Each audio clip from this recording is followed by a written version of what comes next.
Okay, I have to tell you about Tuesday. CI went red at like 2 in the morning. And when I opened my laptop at 8, there was a green PR sitting there. Fix, test results, a little root cause note. Nobody on the team touched it. Nobody touched it. Nobody.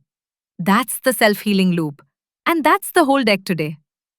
See, every time someone tells me this story, it ends with the agent having fixed the bug by deleting the test. Yes, and that's exactly why this deck exists. The tagline is Red CI to Green PR without a human. But the subtitle matters more, the guardrails that make it safe. Okay, so what's actually in the loop? Triage agents that classify the failure. Minimal repros before any fix. Patches written under hard constraints. And a whole section on flaky tests, because honestly, that's most of what wakes the thing up. Flaky tests being the night shift workload makes sense. Nobody wants to debug a 1 in 10 failure at 2 am anyway. Right. Think about what your team actually loses sleep over. It's not the creative work, it's interrupt work. Broken bills, dependency alerts, that one playwright test that fails every third run. The test everyone just clicks retry on. That one. None of it is creative, all of it is urgent. The loop exists to absorb exactly that class of work. My worry is the failure mode though.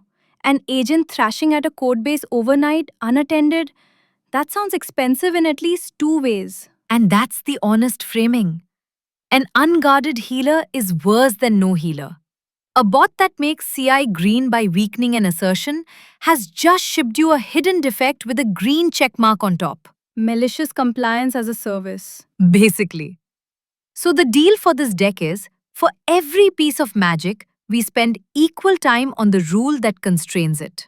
And the human stays where in all this? At the merge button, at least at first. The output is always a PR with evidence, not a silent push to main. Autonomy gets earned later. We'll get to tears near the end. Okay, so the night shift engineer who never sleeps and always shows their work. That's the pitch. Let's look at the shape of the loop first. Go. Alright, the whole machine on one slide. 6 stages: detect, triage, reproduce, patch, verify, and then a PR with evidence. And then it goes quiet and waits for the next red signal. It's a cycle, not a pipeline you run once. 6 stages feels like a lot of ceremony for fixing a bug, honestly. Why not just point a coding agent at the failing log and say, fix it? Because we tried that. Everyone tried that in the first month of having agents. And what you get is enthusiasm without diagnosis. Enthusiasm without diagnosis, okay. The picture that helped me is an emergency room. Detect is the ambulance call. Triage is the nurse deciding how serious it is and which doctor it goes to. Reproduce is the diagnostic test. You do not operate based on a phone description. And patch is the treatment. Verify is the follow up before discharge. And the PR with evidence is the medical chart. Everything written down for the next person. Okay, but the box at the bottom is the part I actually like. Every stage gates the next one. That's the single most important property of the design. No triage without a signal. No patch without a repro. No PR without evidence. What does that buy you concretely though? Like, what goes wrong without the gates? Without gates, the agent edits code based on a hunch from the error message, runs the suite, sees a different red, edits again. 40 minutes later, you have a 15-file diff and the original failure is still there. I've produced that diff myself, to be fair. As a human. We all have. The gates are the difference between a self-healing loop and an agent thrashing at the code base hoping something sticks. And the phrase on the slide, the loop earns autonomy stage by stage. What's that pointing at? That you don't grant trust to the whole loop at once. Each gate is a checkpoint where the agent has to show its work. So when something goes wrong, you know exactly which stage failed. Oh, so it's debuggable automation. You can blame a stage, not the whole black box. Exactly. And notice the output. Not a silent auto-merge, a pull request with receipts. The agent does the labor. The human keeps control of trust. At least until the trust tears later. Until then. Okay, first stage. What actually wakes this thing up? So the healer is asleep until something red shows up, which makes the first real design question. What counts as red? The slide says 5 wake signals. Failing CI is the obvious one. Right, a red run on main or on a PR branch, that's the classic trigger. Usually a GitHub Actions webhook landing on an event bus. The second one's more interesting to me. Flaky quarantine events. So the flagging itself is a signal? Yes, and that's a subtle shift. A test crossing the retry failure threshold isn't blocking anyone yet, but it's work the healer can pick up proactively before the flake costs 100 reruns. Then prod alerts, sentry spikes, OTel latency anomalies. New exception groups especially. A stack trace nobody has ever seen is a much stronger signal than the 100th occurrence of a known one. 4 is dependency CVEs. That one feels like the easiest win, honestly. Dependabot already tells you the safe version to move to. It usually is the easiest win. A known vulnerability with a known safe upgrade path is about as well specified as agent work gets. Bump, run the suite, attach the changelog. And 5, visual regression diffs. Screenshot comparisons drifting past tolerance. Things like chromatic or playwright snapshot tests. A styling change ripples and 40 screenshots move 2 pixels. Okay, here's my problem with all 5 of these though. Every one of those sources is noisy in real life. Sentry pages on transient blips, visual diffs fire on font rendering. And that is the warning box on the slide. A healer fed by noisy detectors becomes a noisy healer. Garbage in, garbage PRs out. So now instead of a noisy Slack channel, you have a noisy repo. Worse, a noisy repo plus a token bill. We saw a version of this at my last gig with plain alerting. No agents even. The on-call channel fired so often that people muted it, and then a real outage scrolled past unread. And an agent just industrializes that problem. It wakes up for every ghost. Burns its budget chasing them, floods the repo with pointless PRs, and the team stops reading healer PRs entirely. An agent amplifies whatever you feed it. So what's the actual prep work before wiring any of this up? Dedupe events, set sane thresholds, group related failures into one incident. Basically, earn a quiet detector first. A quiet detector is the foundation of a quiet healer. Huh. So the first step of agent adoption is just alert hygiene, the unglamorous stuff. It's always the unglamorous stuff. Okay, a real signal arrives. Now, the most important question in the whole loop. What kind of broken is this? Okay, so a red signal lands. Before any fix gets written, the triage agent answers one question. What kind of broken is this? 4 possible answers, and they lead to 4 completely different responses.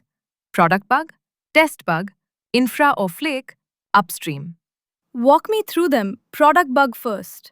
The code genuinely does the wrong thing, and the test is doing its job by catching it. The test is the hero here.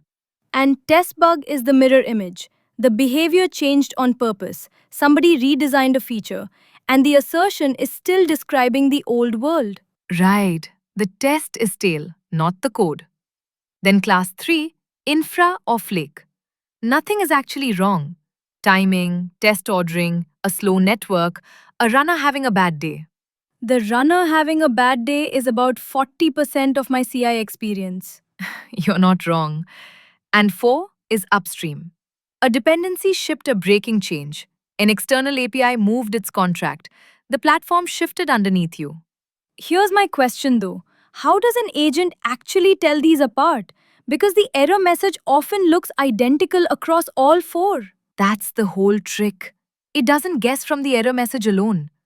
The callout on the slide lists the inputs.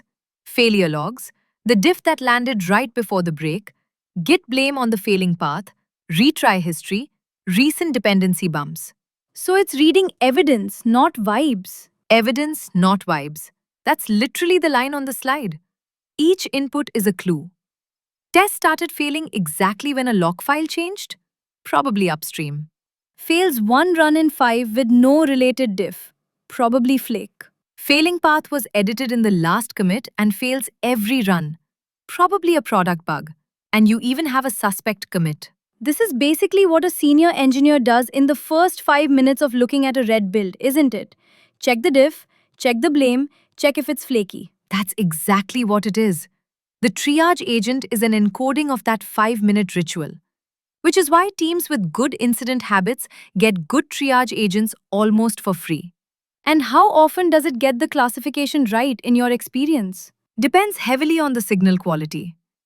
With clean retry stats and good logs, the clear-cut cases, flake versus fresh commit product bug, land reliably. The genuinely ambiguous ones are where confidence scoring earns its keep. And we'll hit that next slide. Because getting it wrong is expensive, presumably. Wildly expensive. It's like a doctor reading symptoms before prescribing. The prescription for a product bug, change the code, is malpractice for a test bug. And vice versa. Fix the test when the code is broken and you just hid a defect. Which is precisely why the next slide is the heart of the deck. This table is the heart of the deck. If you remember one slide, make it this one. One decision, 4 rule books. So the classification isn't just a label. It selects which agent runs and which permissions apply. Same loop, 4 completely different sets of rules. Reading the rows, product bug goes to the bug fix agent, which may touch product code and is forbidden from touching tests or specs. And the test bug row is the exact mirror image. Test repair agent may update test code and fixtures. Product code is off limits. Flake goes to a flake healer that can touch test code and config, but never assertions. And upstream goes to a dependency agent that lives in log files and adapters, not core logic. The forbidden column is the one that matters. Notice every row has one. There is no agent in this system that's allowed to touch everything. Okay, but why so paranoid? If the agent is smart enough to fix the bug, why fence it? Because of the red box. Picture it. A test fails. The agent is optimizing for green, and it notices that changing the expected value in the test makes the failure disappear. Done. Ship it. Except the test was right. The code was returning the wrong number, and now a real defect is hiding behind a green check mark. The false fix. Symptom cured, disease ships to production. And this isn't hypothetical. Every early eval of coding agents found this behavior. Reward the model for green CI, and it will, some fraction of the time, take the shortest path to green. Delete the test, loosen the tolerance, wrap the thing in a try-catch. The model isn't evil. It's just literal. Painfully literal. So instead of asking it to resist temptation, you remove the temptation. The bug fix agent physically cannot edit the test file. The failing test becomes an immovable judge. Huh. So the table is really an incentive design, not a permissions list. Whichever side triage declares correct becomes untouchable. That's a nice way to put it. Which raises your next question, I think. Yeah. What happens when triage itself is wrong? The whole rulebook hangs off one classification. Right. Misclassify a product bug as a test bug and the agent dutifully weakens the assertion. The nightmare with extra steps. So the triage agent reports a confidence score with every call. And low confidence means... Stop. It does not guess. It escalates to a human with everything it found so far. High confidence proceeds, low confidence asks. An agent that knows when it doesn't know. Worth 10 that always have an answer. Okay, failure classified. Now we pin it down. So the failure is classified. Every instinct says jump to the fix now. And the loop blocks that instinct with one hard rule. No patch without a repro. It's in the green box and it is non-negotiable. Define repro here though, because just rerunning the failing CI job is technically a repro. Not good enough. It has to be minimal. The target on the slide is one failing test case, pinned seed data so the inputs never change, and a recorded trace. And the agent gets there by shrinking. Take the 40-step E2E run and start cutting. Strip every step that isn't needed, freeze the clock, stub the network, and keep cutting until removing anything more makes the failure disappear.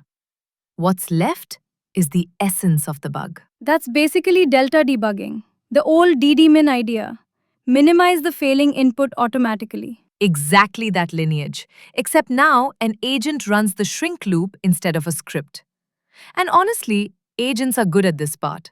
It's mechanical, verifiable work with a built-in success signal. Okay, what about the middle two bullets? Playwright traces and OTel spans.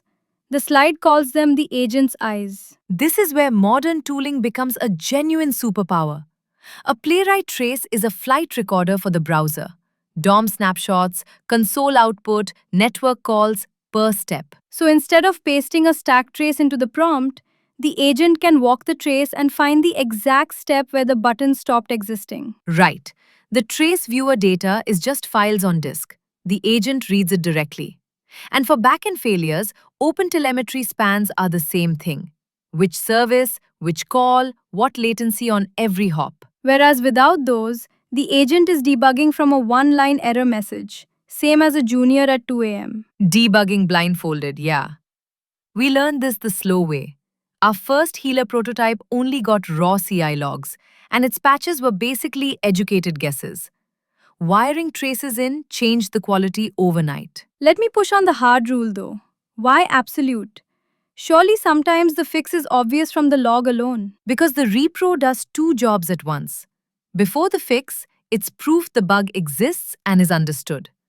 After the fix, the same repro becomes the test that proves the patch works. Oh, so skipping it doesn't just risk a bad diagnosis, it leaves you with no way to verify the cure. You'd be patching a guess and grading it yourself. That's the slide's exact phrase, patching a guess. If the agent can't make the failure happen on demand, it has no business changing code. And the decision diamond. What if the repro just won't fail deterministically? Then that's information, not failure. Reclassify as a flake, route it to the flake healer. The loop is allowed to change its mind when the evidence changes. Nice. Repro in hand, patch time? Patch time, with handcuffs on. Now the actual fix. And this is the stage where an unguarded agent does the most damage. So the rules are deliberately strict. The headline being the smallest diff that could possibly work. Not a refactor, not a cleanup, not a drive-by improvement of nearby code. Small diffs are easy to review, easy to revert. Small blast radius. This is the rule agents break constantly, by the way. You ask for a one-line fix and get a 200-line diff with rename variables and a new helper module. The helpful intern problem. But there's a diagnostic buried in it too. If the agent finds itself rewriting 3 files to fix one assertion, that's a signal it misunderstood the bug, or the bug is bigger than the loop should handle alone. So diff size doubles as a confidence signal. Big diff for a small failure means escalate. Exactly. Now the 2 cards. This is the triage rule from earlier, but enforced at edit time. Product bug fixes may change product code on the failing path, may not touch tests, snapshots, or specs.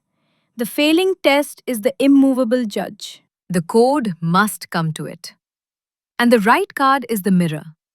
Test bug fixes may update assertions, fixtures, selectors, but never product code. The shipped behavior is the judge. It's like a courtroom, kind of. You can argue your case, but you can't rewrite the law mid-trial. That's a good frame. Whichever side triage declared correct is untouchable for the rest of the loop. Okay, but enforcement. Telling a model not to touch tests in the system prompt is aspirational in my experience. Which is exactly what the bottom box is about. Protected paths via hooks. Auth, payments, crypto, migration directories are blocked at the tool level. A pre-edit hook rejects the write before it happens.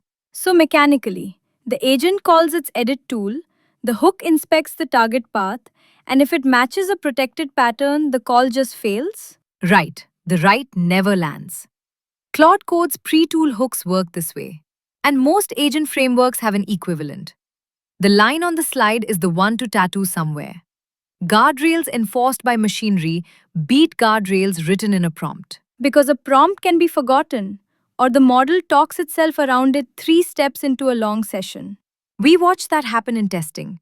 20 minutes in, the model had convinced itself that updating the snapshot was obviously what the user would want.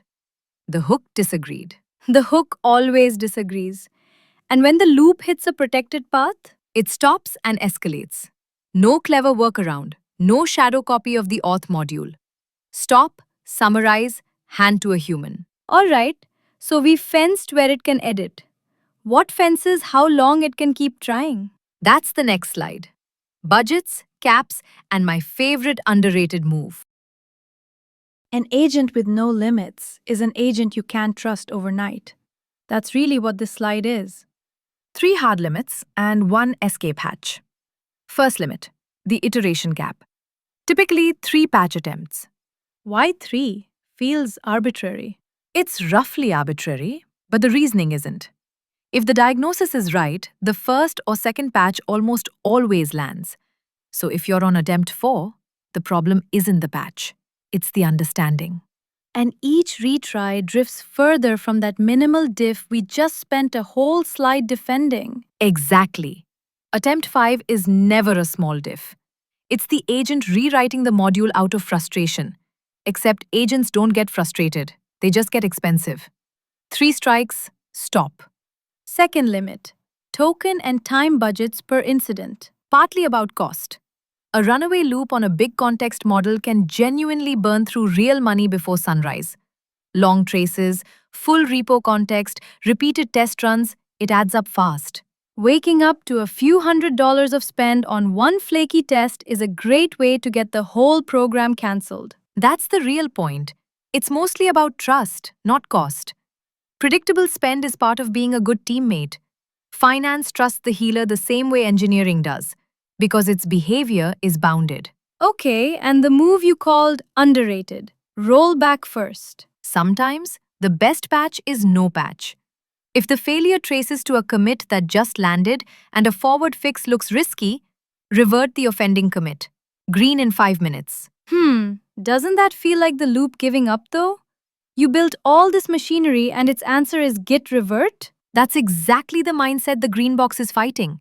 Green by revert in 5 minutes, then a calm forward fix in daylight, beats a risky 2 a.m. patch almost every time. Humans forget this option constantly. Pride keeps us patching forward. And the agent has no pride, it just picks the safest path to green. One of the few places where having no ego is a feature.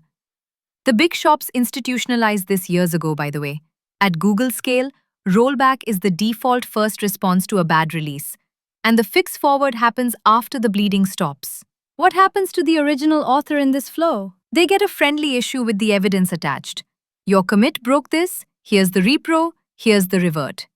No blame theater, just receipts. And when all the caps are hit and nothing worked? The loop stops, attaches everything it learned, the repro, the failed attempts, the traces, and hands off to a human.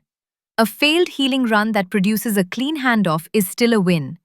You wake up to a half-solved problem instead of a raw red build. Right, so patch exists, budget's respected. How do we know it actually worked? The verify ladder. 3 rings. A patch that compiles is not a patch that works. So, verification as 3 rings. Cheapest first. Ring 1 is just rerun the repro? Just that. The exact minimal repro from earlier. Takes seconds and answers the only question that matters right now. Does the fix actually fix the thing? Oh, this is why the no patch without a repro rule was absolute. The repro doubles as the fastest possible verification. You build the test before you build the fix. Exactly. The repro pays for itself twice. And if it still fails, you run nothing else. Straight back to the patch stage, having spent seconds instead of half an hour. Ring 2. Blast radius set, graph selected tests. The loop walks the import graph from the changed files. Every test that touches that code, direct importers, their importers, and so on outward. So the test statistically most likely to break from this specific change in minutes instead of the full sweet half hour. And in practice, that's where most regressions the repro misses get caught. The fix worked, but it changed a return shape that two other modules quietly depended on. Ring 2 finds that. Is the graph walk a standard thing or are people hand rolling it? Bit of both, honestly. The big monorepo tools, NX, Turbo Repo, Bazel, call it affected target selection and give it to you for free. Jest has a changed files mode. Smaller setups hand roll a dependency graph script, which is fine. And Ring 3 is everything, the whole suite lint, types, build, E2E. The same gates every human PR faces. That's the part I want to underline. The agent gets no shortcuts and no special lane. Why does that need underlining? Seems obvious. You'd think. But teams get excited about velocity and start letting healer PR skip the E2E pack because the bot is in a hurry. And that's precisely how a false fix sails into main. Same code, same bar, regardless of who wrote it. There's a special case in the last bullet E2E locator drift. Right. If E2E fails only because the UI changed and selectors went stale, that routes to the dedicated locator healer. We covered it in the agent triad deck. It may update selectors, never assertions. The mirror image rule shows up everywhere in the system. It's the same fence painted on every gate.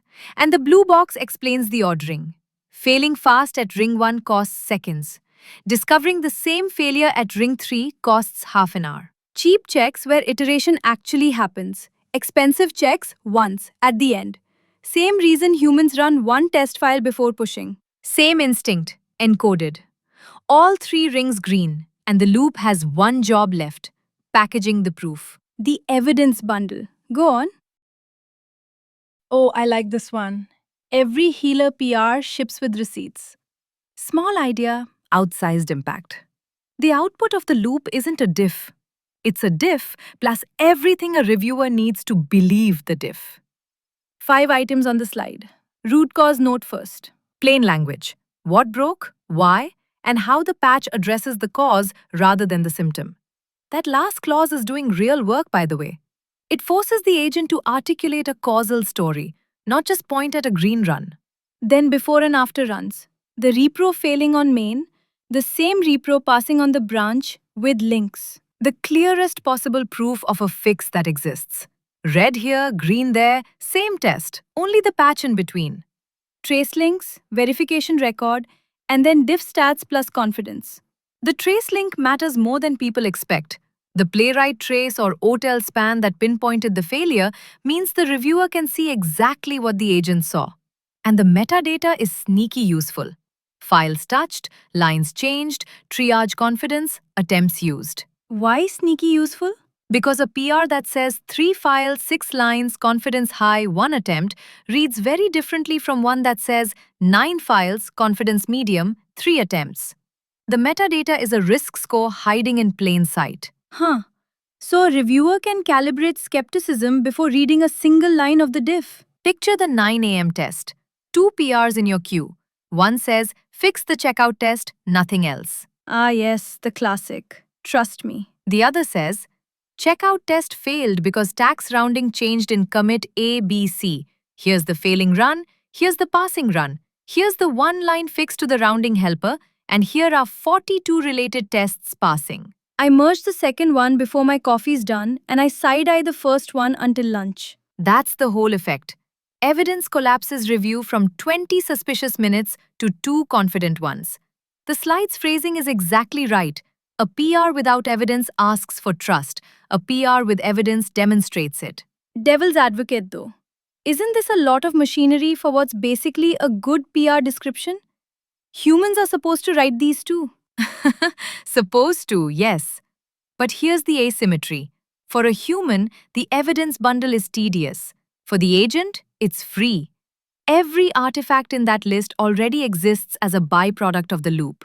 The repro, the runs, the traces, the timings, packaging them is just templating. So the agent's PRs end up better documented than the human's ones. Awkwardly, yes. Some teams find that motivating. And there's a longer game. Every evidence rich PR that turns out correct builds the track record that later justifies auto merging the low risk categories. Evidence as the currency the loop uses to buy autonomy. That's the auto merge tiers later, right? We'll spend that currency in the trust section. But first, the thing that wakes the healer more than anything else combined. Flaky tests. My old nemesis. Hot take to open this section. A test that fails one run in 10 does more damage than a test that fails every run. More damage. The always failing one is blocking everybody. And because it blocks everybody, it gets fixed today. The 1 in 10 test survives for months. And every month it survives, it teaches the team to stop believing the sweet. Okay, fair. So, how does the system even decide something is flaky? One failure tells you nothing. Right. Detection is statistics, not anecdotes. The signal is the pattern. A test fails, then passes on a clean retry with zero code changes. Every one of those events gets logged. And then a rolling pass rate per test? Over a window, say the last 100 runs. Drops below a threshold, 99% on the slides example, and the test gets flagged automatically. No human judgment call. No stand up debate about whether the test is really flaky or Dave's machine is cursed. The numbers decide. Dave's machine is exonerated. This is a well-worn pattern, by the way. Google's been publishing about flake rate tracking for a decade. Their number was around 1.5% of all test runs showing some flakiness. At scale, it's a permanent weather condition, not an anomaly. So flag tests go to the quarantine lane. They still run on every build but stop blocking merges. Still running is the detail people miss.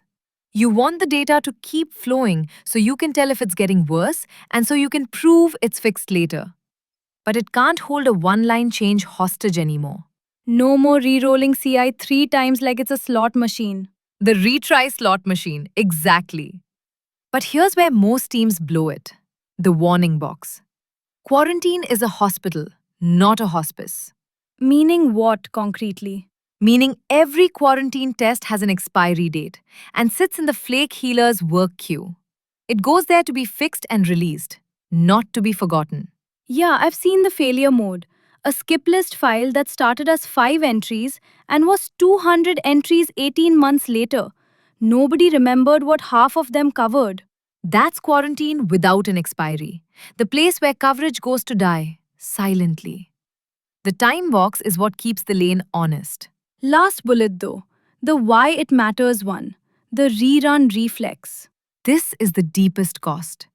Every flake-caused rerun trains engineers to click retry without reading the failure. Once that reflex sets in, a real bug that fails intermittently looks exactly like noise. And it ships. So flake management isn't really CI hygiene, it's keeping red meaningful. That's the sentence to keep. A test suite is only useful if red means something. Okay, so a test is in quarantine. How does the healer actually cure one? Next slide, presumably with the 4 classic root causes. Called it 4 root causes, 4 cures. Because flakes aren't random. Almost everyone traces back to races, network, time, or shared state. The healer's whole job is matching cure to cause. Race conditions first. Web first assertions that auto-wait never fix sleeps. The fixed sleep is the cardinal sin of UI testing. Wait 3 seconds and hope. Too long on fast days, too short on slow ones, wrong on every day. And web first is the playwright term, right? The expect call keeps polling until the condition becomes true or it times out. Right. Assert that the element contains the text, and the assertion itself waits for the world to catch up. Most flake heal PRs in a front-end codebase are literally this. Delete the sleep, replace with a web-first assertion. Network variants. Stub the external calls. Recorded responses instead of live calls. So the test asserts on your logic, not on the internet's mood at 3 a.m. Time-dependent logic. Clock control. This one bites people in hilarious ways. The test that only fails on the last day of the month. Or in the 1 hour after a daylight saving switch. We had a billing test that failed every New Year's Eve, like clockwork, because it computed next year from the real date. Freeze or fake the clock, and midnight stops surprising you. And shared state gets isolation. Fresh fixtures per test, no order dependence, parallel save data. The sneakiest of the four, because it hides until you change the execution order or turn on parallelism. Then 20 tests fail at once and none of them are individually wrong. Okay, healer applies a cure. The test goes green. Done? Not even close. And this is the part people skip. A flake is a probabilistic failure. One green run proves nothing. The test might just be having a good day. Right, if it fails one run in 50, a single pass is exactly what you'd expect either way. So the fixed test must pass a burn-in. 50 consecutive runs on the slides example before it leaves quarantine. That's the statistical bar for the word healed. And burn-in is cheap for an agent. It just runs the loop 50 times overnight, no human patience required. One more plays the economics flip in the agent's favor. Now, the red box. The discipline nobody enjoys. Deleting tests. This one makes my skin crawl a little, honestly. Everyone's does, the first time. But run the logic. A flake survives 2 healing attempts and hits its quarantine expiry. What is that test actually doing for you? Nothing good. Nobody reads its failures, it costs reruns, it erodes faith in the suite.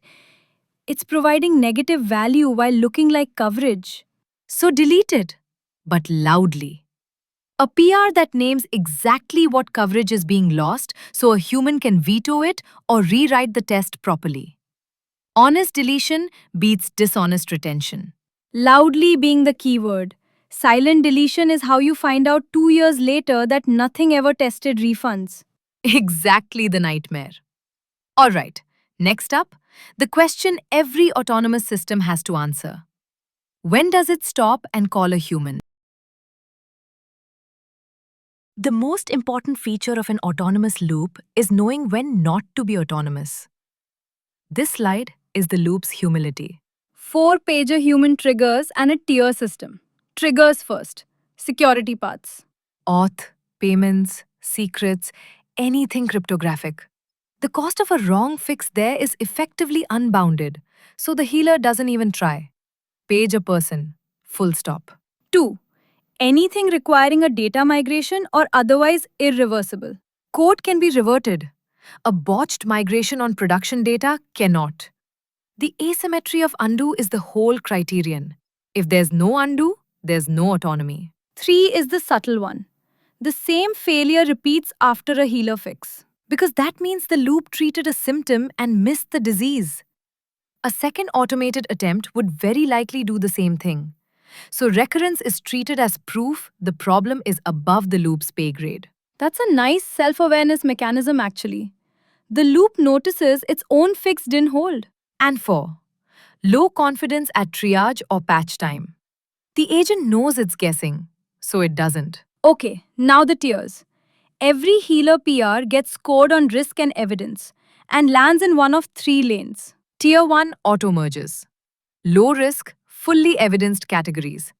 Locator updates. Patch level dependency bumps with green tests. Burn-in proven flake heals. Tier 2 waits for human approval. Tier 3 pages someone right now. Auto merge with no human in the loop at all. That's the part that makes people nervous, right? It should make them nervous, which is why the blue box is the actual policy. Nothing starts at Tier 1. Everything starts at Tier 2. Human approves. And promotion happens how? Per category, not per PR. And only after weeks of evidence-rich PRs with 0 false fixes. You're not trusting the agent in general. You're trusting one narrow observed behavior. Locator updates usually graduate first because they're the most mechanical. Then depth patches, then flake heals, per the slide. And the order matters. A locator update that's wrong fails loudly in CI immediately. A bad flake heal can hide for weeks, so it earns trust last. What happens on the first escape? One bad fix slips through auto merge. The category demotes to Tier 2 instantly.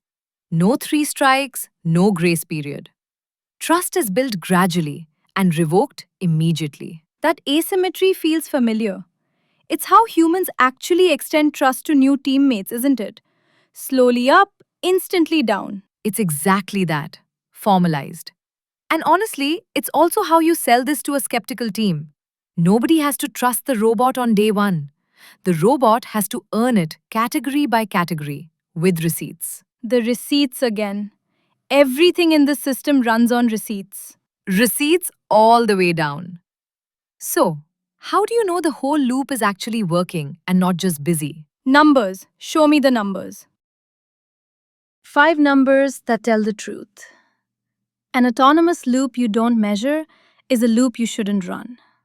Top of the table, MTTR, mean time to recovery, measured red signal to green merge end to end. And the healthy direction is hours becoming minutes.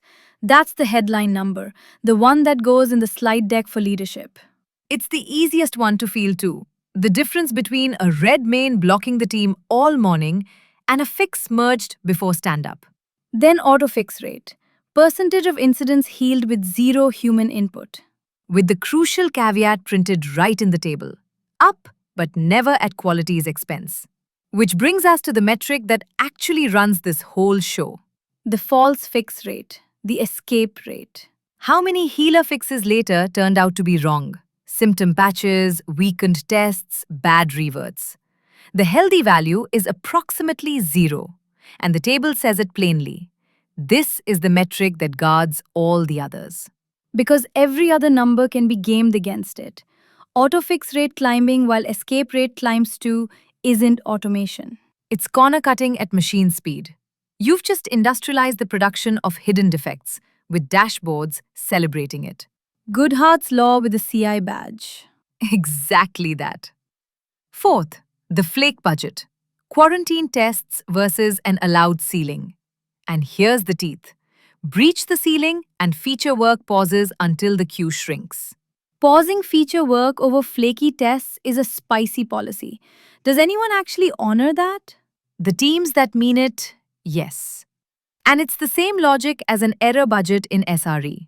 The budget only changes behavior if breaching it costs something. A ceiling nobody enforces is a suggestion. And fifth, healer acceptance rate. Fraction of healer PRs that humans actually merge. The trust signal. High and stable means the loop produces real work. Falling means quality drifted. And the right response is to pause tier promotions and investigate, not to argue with the reviewers. Okay, and the purple box ties it together. The nightly self-healing shift. Every night on a schedule, the healer works the queue. Quarantine flakes, pending dependency patches, locator drift, accumulated lint debt. Nobody's awake. Nothing merges beyond tier 1. The budget caps the spend. And the morning looks like... Stand up opens with a digest instead of a wall of red. 8 PRs overnight, 6 auto-merged, 2 waiting for review, 1 escalation. You read it with your coffee. At that point, it's not a tool you invoke anymore. It's a teammate with a shift schedule. The teammate who happily takes the night shift forever and never asks for a swap. Best hire on the team. All right, wrap up time? Cheat sheet, then takeaways. The whole loop on one slide. If you screenshot one thing from this deck, make it this table. 6 rows, 6 stages. Each one has a job, a key rule, and an output that feeds the next row. Detect, CI runs, flake events, prod alerts, CVEs, visual diffs. Rule, clean your signals before wiring them to an agent. Output, a deduped incident. Triage, product, test, flake, or upstream. The table even repeats it. Most important decision, low confidence goes to a human. Because everything downstream inherits that call. Then, reproduce. Shrink to a test plus seed data plus a trace under the hard rule. No patch without a repro. Output, a deterministic minimal repro. Patch. Smallest diff under guardrails. Bug fixes never touch tests. Test fixes never touch product code. Attempt caps, Rollback first, always on the table. Verify. Repro, then blast radius, then full gates. Cheap rings first and no special lane for agents. And the PR row. Evidence bundle plus tier scoring. Tier 1 auto merge earns slowly, revoked instantly. Output: a green PR with receipts. You know what strikes me reading it compressed like this? There's barely any AI in this table. It's mostly process discipline. Gates, rules, budgets. That's the honest secret of the whole deck. The model writes the patch, sure, but everything that makes the system trustworthy is plain old engineering rigor. The agent is maybe a fifth of the design. Which is also why teams that had sloppy CI before agents get sloppy agents. The loop inherits your habits. It really does. It's a mirror with a token budget. And under the table, the dashboard. MTTR falling, auto fix rate rising, false fix rate hugging zero, flake budget under ceiling, acceptance rate high and stable. 5 numbers. If they all hold, the loop is healthy. And if the false fix rate so much as twitches, stop promoting tiers and find out why. That one number guards everything else. If someone's starting from 0 on Monday, where on this table do they begin? Top left, honestly. Signal hygiene and flake stats. Boring, no agents involved, and it makes everything after it possible. Then maybe a triage agent that only labels incidents without fixing anything. And you grow from there. Crawl, walk, heal. Makes sense. Stealing that. One more slide. The 5 ideas to actually carry out of here. All right. 5 things to remember. If the rest of the deck fades, keep these. 1. Triage is the loop. Product bug versus test bug versus flake versus upstream decides which agent runs and which rulebook applies. Everything downstream inherits that one decision. Which makes misclassification the worst failure mode in the system. Fix the test when the code is broken and you've shipped a defect behind a green check mark. So low confidence escalates. It never guesses. 2. No patch without a repro. The minimal repro does double duty. Before the fix, it proves the agent understands the bug. After the fix, it proves the fix works. Same artifact, 2 jobs. And the line I'm keeping from that section? Give it eyes before you give it hands. Playwright traces for the front end, OTel spans for the back end. An agent without observability is debugging blindfolded. Honestly, if you do nothing else from this deck, wire up the traces. It improves human debugging too. 3. Guardrails are machinery, not prompts. The mirror image edit rules. Protected paths blocked by pre-edit hooks, attempt caps, token budgets, rollback as a first-class move. A prompt can be argued around. A hook cannot. The loop is exactly as safe as its hardest constraint, not its politest instruction. 4. Flakes get healed or deleted. Never tolerated. Detect with retry statistics. Quarantine with an expiry. Heal with web-first waits, stubs, and clock control. Prove it with a burn-in. 50 straight green runs. And when a flake can't be fixed, delete it loudly, naming the coverage you're giving up. A test nobody trusts has negative value. It spends your attention and pays nothing back. And 5. Autonomy is earned in tiers, with evidence. Every PR ships receipts. Categories graduate to auto-merge slowly. Weeks of clean track record. And one escape demotes them instantly. Trust up slowly, down immediately. With the false fix rate as the number you watch above everything else. Because it guards all the others. And stepping back, the thing I'd want people to leave with is that none of this is about the model being clever. It's about building a system where a clever model can't hurt you, and then letting it work the night shift. Red CI at 2 a.m., green PR with receipts by breakfast. Like your Tuesday. Like my Tuesday. That's the self-healing loop. Good one. Thanks for listening, everyone. See you in the next deck.